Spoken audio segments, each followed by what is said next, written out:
Welcome to Dialogues with Creators. I'm trying something new this season. It has been over a month since I published my last interview on this series, which was with Ufuk Alzap, who is a guide in Turkey. As some of you know, I went on a trip to Turkey in September and October of 2025. It was fabulous. I now would like everybody to go there. And Ufuk was our guide, and I wanted to talk with him. But since I've spoken to him, I really haven't known what to do with this podcast. And so I've been thinking about it a lot and gotten some ideas. I have sort of forgotten or gotten to the point where I'm not sure who would be good to interview next. I have a few names, but whether I can get them to agree to come on is another issue for interviews as far as these people being artists. And so I will have to be pursuing that. And I also came up with an idea that I would interview literature experts, which are usually English teachers, with the focus on a certain book that they choose. And so I've gotten two people that are willing to do that, and I think that'll be fun. I will have to read the books significantly before I can talk to them intelligently about that, but that's something I'm looking forward to.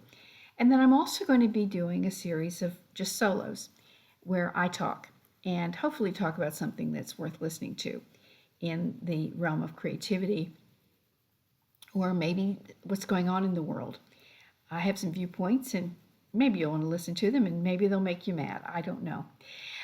But for that reason, I'm recording this myself today, and I hope that it will come across well and that you will enjoy this conversation I'm having with myself and with you about science fiction, or what's called speculative fiction.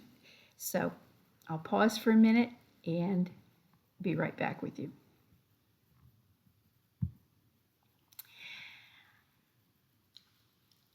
This was part of a blog that I did, and as I started it, I said this may be a three-parter because I had a lot to say. I am fascinated by speculative fiction of a certain type. I would call it Twilight Zone based fiction. I loved the Twilight Zone when I was a child, and I think it imprinted on me for better or worse. You can watch some episodes on YouTube, although I think that they've stopped that and you have to pay for them through some streaming service now. And I can kind of understand that because they were brilliant, and nobody should have to give away their creative work. So I've not watched many of those episodes recently, but I remember many of them.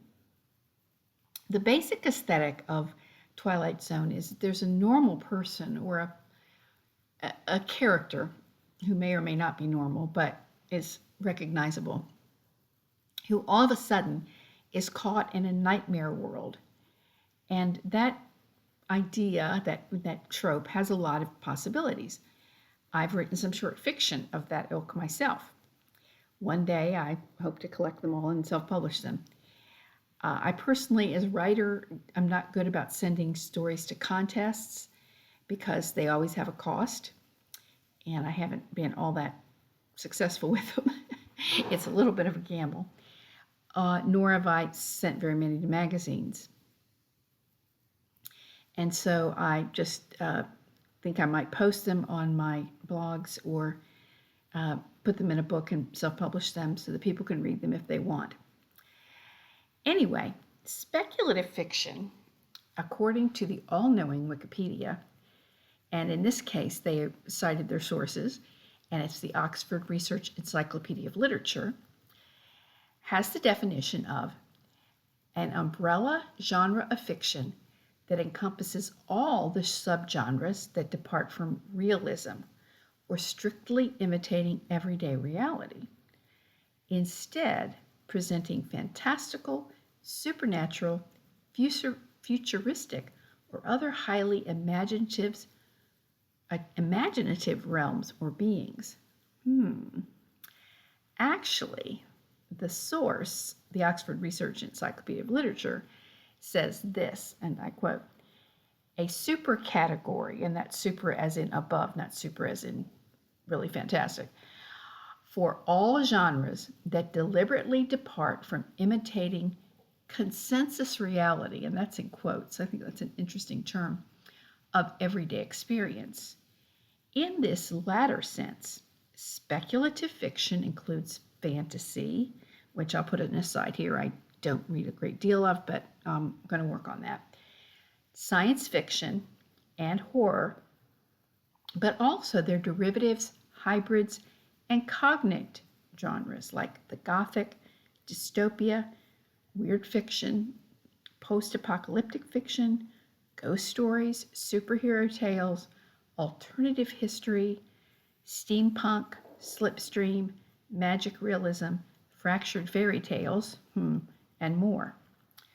Science fiction is about futuristic and technologically advanced or different settings.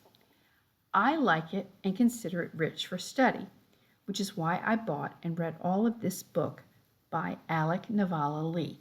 Okay, the name of this book is Outstanding, and it's the subtitle is John W. Campbell, Isaac Asimov, Robert A. Heinlein, L. Ron Hubbard, and the Golden Age of Science Fiction. Yes, that L. Ron Hubbard from the cult Scientology. The book explains his connection to the pulp fiction magazine Astounding in the 40s and 50s and 60s, and to science fiction writing, and how it led to his diagnosing people and cleaning out their memories and some such. It led me to read some other stories I did not know, like Nightfall and Who Goes There, which was the basis of The Thing, a classic in science fiction movie genre. I enjoyed the book Astounding and felt quite informed about the genre. However, its focus was, as is pointed out in the definitions from the Oxford work, its focus is that of futuristic and other planet, solar system, and or technologically advanced world of classic science fiction. I watched the first 3 episodes of Andor recently because it was free on YouTube. I'm not sure I can hook up with some free Disney Plus to watch the rest of it. It is a Star Wars world-related story with none of the Star Wars hokum. It deserves its reputation. I hope I can find the rest of it somewhere. Yes, I like space stories as long as they are more focused on story than the morals and preaching at our current human state. That was always a fault of Star Trek to me. They had a moral about how we should be in some way. However, the type of speculative fiction I enjoy is not so much space-oriented as human in a new unexplained world type. And that brings me to Plur1bus and Severance. Now, as they say, spoiler warnings. If you don't know these shows, you might want to listen to this, you might not want to. You might take an issue with my viewpoints on them. You might think I'm naive about what they're about. I don't know, but I hope you'll listen. Let me start by saying I have my issues with these shows. First, the long pauses between seasons.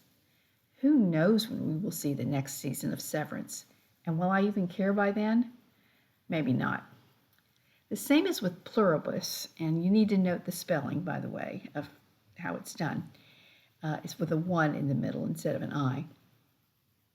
Second, I can only watch them because I have Apple TV, and I'm not really sure why, so they aren't available to many people.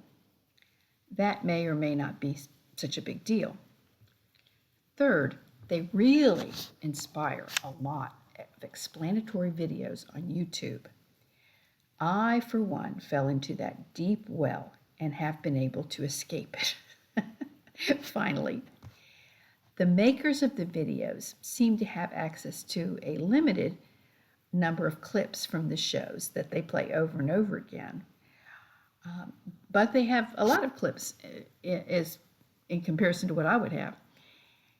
These YouTubers do have insights into the shows for a few reasons. In the case of Plur1bus, they were or are fans of Vince Gilligan's other shows, most notably Breaking Bad, which I never watched, and Better Call Saul, and I believe there was another one.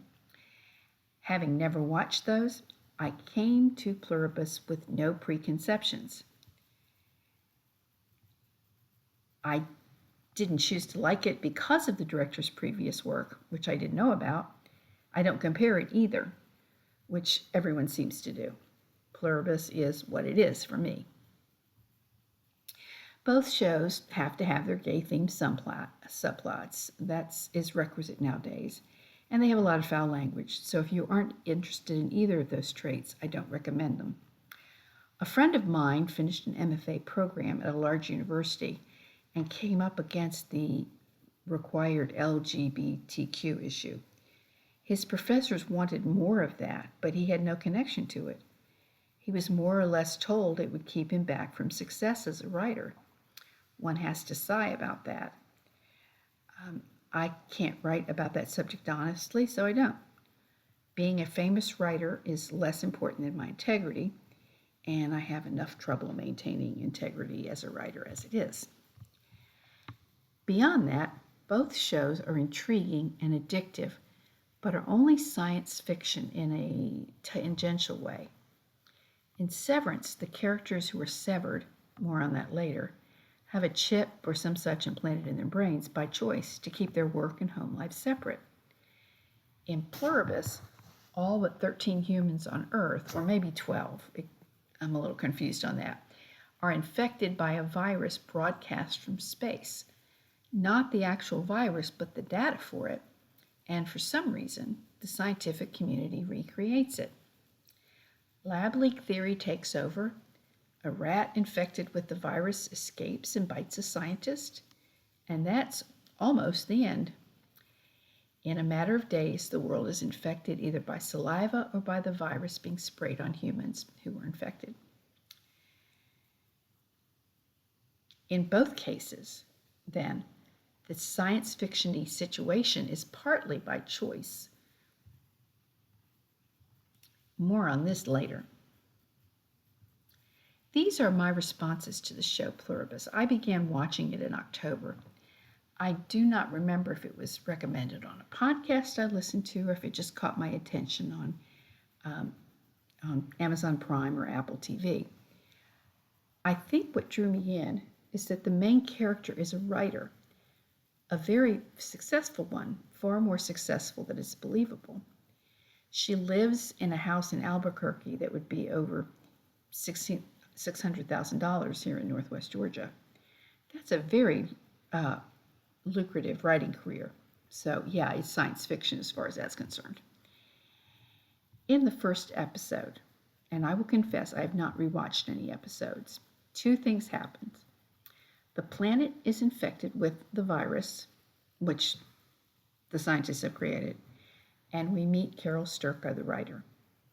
Let's start with the first. Over a period of a year or more in the story, astronomers receive signals from Kepler-22b, which is according to Google AI, and I apologize for using it, a significant exoplanet discovered by NASA's Kepler mission, notable as the first confirmed planet in the habitable zone of a sun-like star, meaning liquid water could possibly exist on its surface, making it a prime candidate for habitability studies despite its 600 light years away. It's a super Earth, about 2.4 times Earth's size, orbiting its star every 290 days with a surface temperature potentially around 72 degrees Fahrenheit if it has an atmosphere. So the Kepler-22b figures into the story. The signal has 4 parts. which corresponds to a DNA or RNA molecule. That part I'm iffy about. But for some reason, the molecule is recreated in a lab and put into rats, rather large ones. One of the rats gets angry and bites a worker, infecting him. His whole purpose then becomes to infect everyone else through his saliva. So he kisses his coworker, and so it starts. For several minutes, we see the infected person spreading the virus as efficiently as possible. Their whole purpose is to spread it robot-like. They lick donuts, scrape their cheeks for samples, and eventually spray it from the sky. So, what happens? The humans on Earth seem to lose individuality and march in step, always with a smile on their face.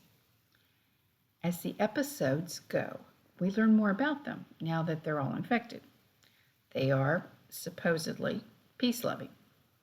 They cannot lie. They work together. They want to make everyone else happy. They do not eat anything that is alive, only what already exists as food. They therefore do not harvest food or animals. We'll talk more about that later. They want to conserve all resources, even to the point of abandoning their homes and sleeping on floors in gyms or stadiums. But beyond that, they all have the same consciousness. All human knowledge is available to each one individually. They are unsettling. I also think there are some plot holes, scientifically speaking.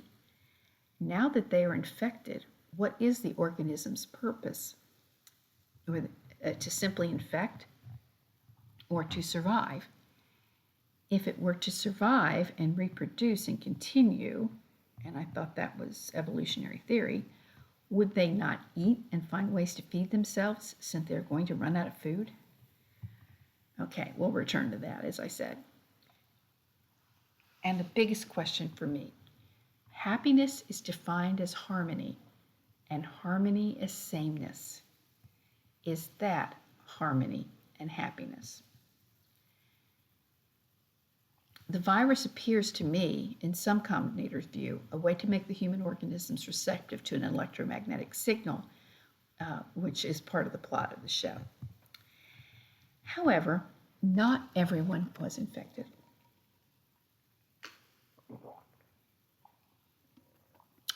"12 people on the planet are immune. One of them is the writer, Carol Sturka. Another is a man from Madagascar who wants nothing but to live the high life with women, cars, and wine. Another is a young mother from India. Another a Peruvian teenager. Another an older Chinese woman. There is no explanation of why these people, none of whom are Europeans, are immune. Carol wants to meet the ones who speak English, and these are some of them. They do meet, and they're not as upset with the situation as Carol is. One argument about that is that they're from collectivist cultures where harmony is not seen as a threat to personhood. So, what about Carol? She is a lesbian with a partner and manager named Helen. Carol drinks a lot. A lot. Several years back, her eggs were being harvested for in vitro fertilization, although it's not explained why it didn't take place. Carol knows that what she writes, romantasy as they call it now, about a pirate, is not high-quality stuff, and she wants to write true literature. Helen tries to be encouraging, but isn't quite supportive that the literary book is, that Carol's writing is good or even readable. Carol is generally unlikable and a disagreeable person. She does not seem to have any good traits except determination to fight the horde, the hive mind, or the infected. As the only American with immunity that we know of, individuality and personal uniqueness define her, and everyone around her has lost that. Carol also has a bad temper, and her explosions of temper affect the infected by sending them into seizures. Some of them die from it. Her partner Helen dies in an earlier episode, and Carol has to bury her by herself in the backyard. Or if she tries to, she can't really do it, so she gets help from who I'm going to call the others, the hive mind people. They're not really zombies because they don't eat people. Well, they kind of do. And they're not have blood coming out of their ears or whatever. See, the infected hive really, really wants Carol to be happy and to give her anything she wants and do anything for her. For some reason, which is another hole in the plot, they have no judgment as to what would make her truly happy. What she wants in the minute is the default way to happiness. Sounds like a 2-year-old. She asks for a hand grenade and gets it. She asks for an atom bomb and yes, eventually gets it. If this is starting to sound bizarre, let me assure you of a few things.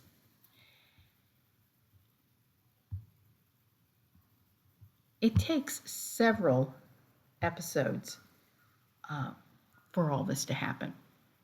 Not a great deal happens in each episode. Critics say the show is very slow in its pacing. That doesn't particularly bother me. The scenery is beautiful, and there is a lot of cleverness. It is intricately written to tie small details together. Nothing is done randomly.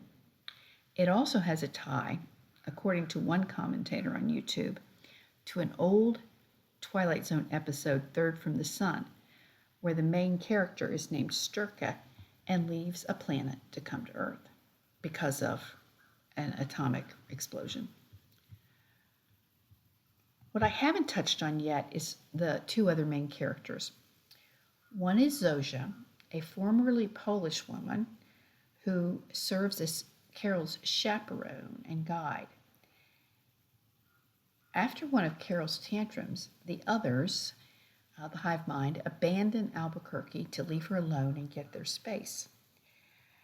This abandonment pushes Carol to the edge, and she eventually begs someone to return.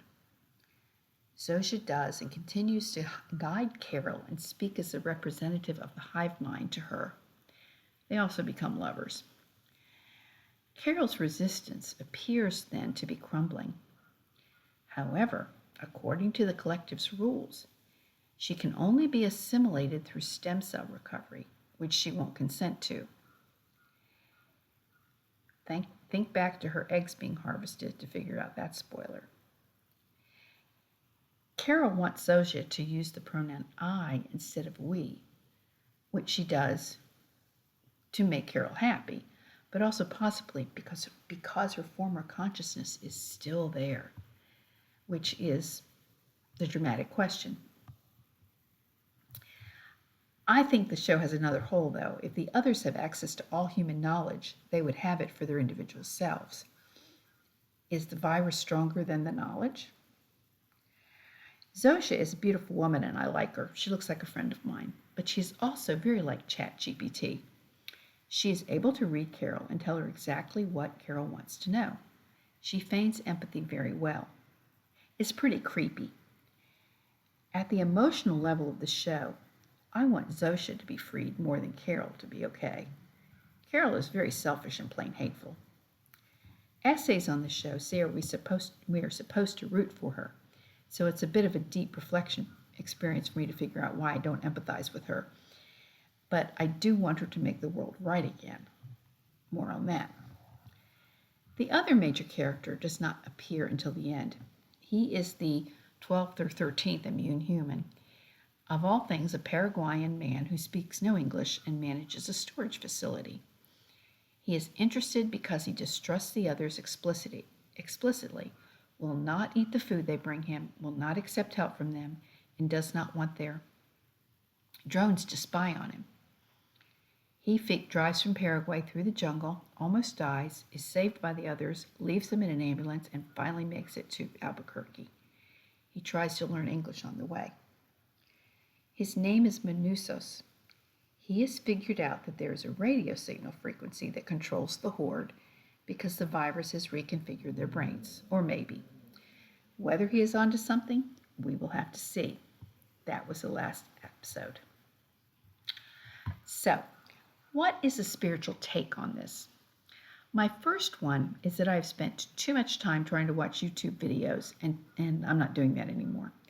It helped me realize again that filmmaking is an incredibly intricate art, and one needs to learn to read cinema and filmmaking at several levels. That this is a TV show makes it no less cinematic. But what is the show really about? Conformity? AI? Gilligan says no, not at all. Politics and our tribalism today? Gilligan seems to point to that, but I don't like politically motivated storytelling, and I don't see the connection. Is it about human personhood and individuality? Is it about what happiness is and what brings it? I would say it raises questions about science. Why did they create the virus without knowing what it is? And also, what would the world be like with no spirituality or human seeking for it? There doesn't just seem to be anyone who has a religion here. If all of human knowledge is in the hive mind, then there would be religion in there too. And those would contradict each other by their very natures and truth claims. Why is harmony equated with peace and happiness? Is it possible to live without human distinctions? Is loving just smiling at someone and letting them be whatever they are, which is in this case just like yourself because there is no self? Another issue is that the infected humans have all the knowledge of human history in their brains or access to it, but they don't seem to be doing anything with it. But then why should they? If someone dies, they just feed the rest of the horde. One of the stories is, the episodes is that Carol finds out that they're freezing the people who die and using them to make food. Why bother to create art and study science if it's likely that the whole race will disappear within a certain period? After everyone has died and been eaten and the numbers exponentially swirl downward. And no one needs to have children, as that is just more humans. It's a cliche, but one I always love. A baby is a sign God wants the world to go on. And the lack of childbirth was explored in P.D. James' Children of Men, brilliant book. So while the virus has made all humans, except those 12 or so immune ones, happy, it has only given them a stupefying mental state. They do not love. They do not really care. They just are in what will be an unsustainable way. This is shown subtly in the last episode when the Peruvian teenager agrees to join. A truck brings the virus in a sealed container to her village. Before it comes, she's seen petting her baby goat lovingly. She cares for it. It matters to her. After she is infected and has a short seizure, she stands up and walks away from the village with her neighbors, pausing to let the goat and chickens out. The little goat follows her, and she just smiles and doesn't even heed it. The goat looks terrified and confused.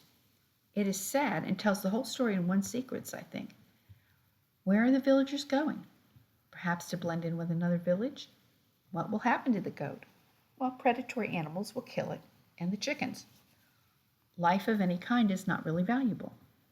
Only the hive and that sense of peace and harmony matter. There's more to discuss, and I confess I will probably watch it when it comes on again next fall or whenever. It asks important questions. What is peace, harmony, and happiness? Where do they come from and mean? Being the main questions, along with what is our purpose. And even if I don't like the answers, it's intricately made. I don't like the main character, but the actor performs her very well. In fact, I believe she just won a Golden Globe.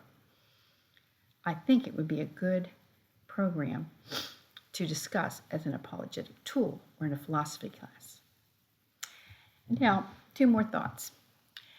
I mentioned rooting for Carol because despite her unpleasantness, she wants the world to be made right. But from a Christian view, the world is not right.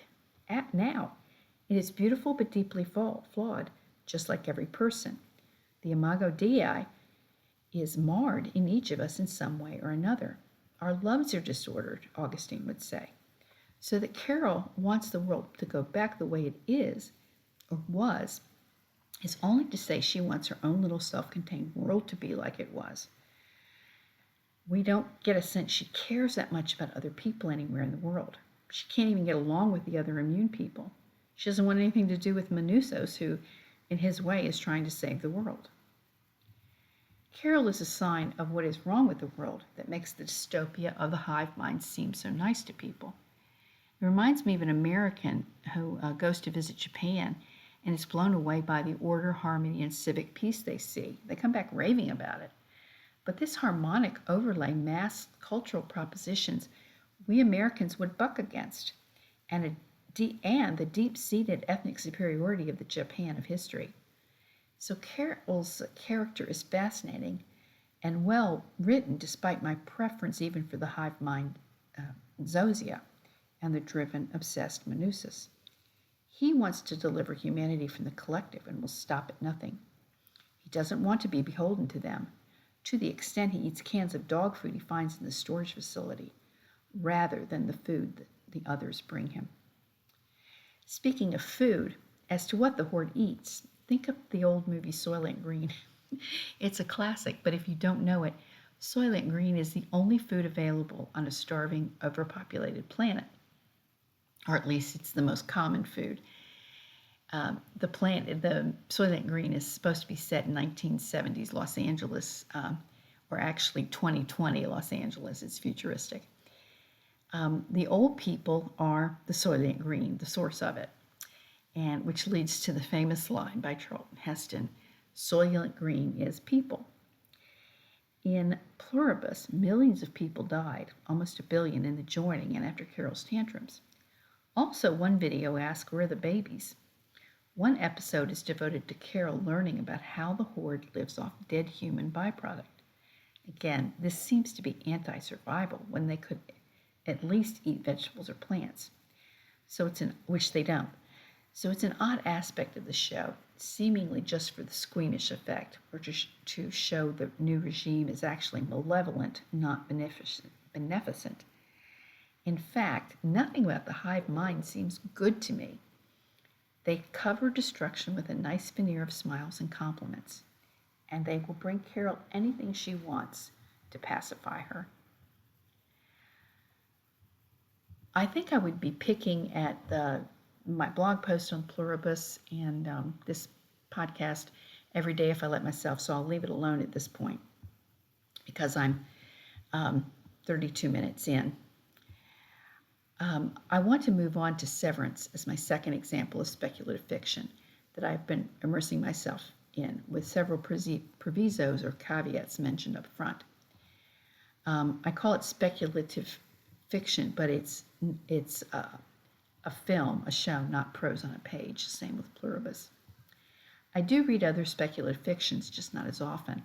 I read Till We Have Faces and The Memory Police last year and plan to read them again. In the last 5 years, I've read Ursula Le Guin and Dune and Hyperion and Wool, which is the basis for Silo. Overall, I tend to read literary fiction that is set in the real world.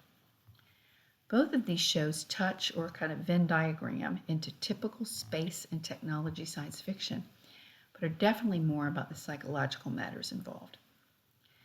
Most people know the premise of Severance. A huge multinational corporation, apparently providing health products, allows, put that in air quotes there, its workers to undergo a procedure where a chip or capsule is implanted in their brains that is geographically activated. When the workers enter the headquarters and ride down an elevator, their consciousness blocks out all knowledge of their outer lives. Hence, they are severed into their outie and innie selves, a nickname that one character derides as childish, and it is. Viewers get to see the workers, well, 6 or 7 of them, and occasionally a few more in the headquarters and outside.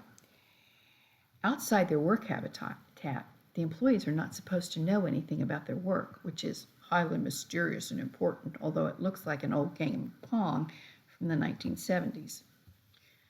The story follows the tension between the in life and the out lives. The procedure is touted by the corporation as the next best thing in work life balance. However, there's a big question. Why would anyone agree to go through it? Is it really a choice the employees can make? And what really does this company do to make money, since they clearly have a lot of it? What is their purpose and history? As to why the employees would choose it, we find that out. The main character, played by Adam Scott, wants to go to work and forget about his wife, who, he and we are told, died in a car wreck. One fellow is kind of a loser and agrees to be severed to make more money to support his family. He has had trouble holding down a job, and it looks like Lumen, the company, which is awfully close to the title of other companies, is the only game in town for a job. Apparently, they all live in northern Canada or the Arctic Circle because it's always snow on the ground and very cold. The third worker, played by John Turturro, is a true believer in the value of being severed and maybe escaping a painful past of PTSD from military service or being gay. The fourth employee, a female, well, we don't know much about her except that she really hates being severed to the point that she tries to commit suicide. By the end of the first season, we find out her backstory and more about the company, which is a family-based cult of deeply creeped out dimensions. Before I go any further, I'm not sure I will go back to Severance if it ever comes back on. That is one reason, long periods between the show's seasons, 3 years in the case of the time between season 1 and 2 of Severance. So I may not have to worry about it. Second, the show was instigated by Ben Stiller, who is quite funny. I think the first season was meant to be satire with some speculative fiction elements. It debuted during COVID, for one thing, when so many corporate drones were working from home and definitely did not have work-life balance. The second season seemed to me to drop the satire vibe and go full-on Twilight Zone, which is a joke from a Stiller movie. We also meet their supervisor, his supervisor, the CEO of the corporation, and a few others. Elements of the company get weirder and weirder. There's a group of severed employees who herd goats in office attire. They're in the office attire, not the goats. Why goats? I think that got put in there, and then the writers had to find a way to make narrative sense of it. Something to do with a big research project on identity and consciousness and the need for sacrifice in the process. I don't know. Another unit of severed employees is over the artistic depictions of the company that are put on the walls. These paintings or lithographs look like a mix between religious works one would see in Sunday school literature or those Victorian paintings of history. They tell the myths about the company's founding and the Egan family who run it. This group is mysteriously severed, as enclosed, so that its leader, the always weird Christopher Walken, has to leave. This involves an equally weird subplot where Turturro and he are in love with each other, which I think was something the writers put in while they were laughing up their sleeves at the thought of that. As for the satire, I thought it worked in the first seasons. The actions of the family to create a culture that the workers can feel devoted to seems very real to me. I've always balked when a company or college is called a family. We don't fire our family or include them because they have certain credentials. It's manipulation to do so. In Severance, only those who consent to the procedure get to being manipulated, but it's all out with lots of little parties and silly incentives. In the second season, the show focuses more on the main character's growing connection to the female employee with her own dastardly secrets, as in, is she really severed? Also to what happened, maybe to the deceased wife, to everyone's growing dissatisfaction with the setup, and more revelations, extremely weird, about the company's origins and how or why they started the severing procedure. The actors are all good, big names like Patricia Arquette, but they get to be pretty over the top. The last Severance aired back in March of 2025, I think. Anyone interested in these shows can still see them on Apple TV, which will cost you something, and watch dozens of YouTube videos on them. You are probably better off just to watch the shows and not waste much time on the YouTube videos. Many of them are done in the process of the season and are, well, just wrong about what's happening or will happen. You'd be better off to just enjoy the shows yourself. Or not. They are not family fare, to say the least, but neither are they full of naked, rolling, grunting bodies. That said, they are excellently produced and fun to watch. I'm just not sure that Severance raises the same questions about human existence that Plur1bus does, or that it does in the same credible way.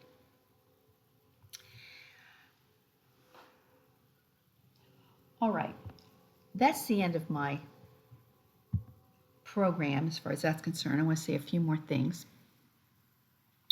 I hope that you will let's go back and listen to my other interviews with folks and continue to listen. And I also am working on getting a comment section. I don't know why I've taken so long on that one. And also, I would like to encourage you to go to my website, which is in the show notes. It's just my name, barbaragrahamtucker.net. And I hope you will look into my books.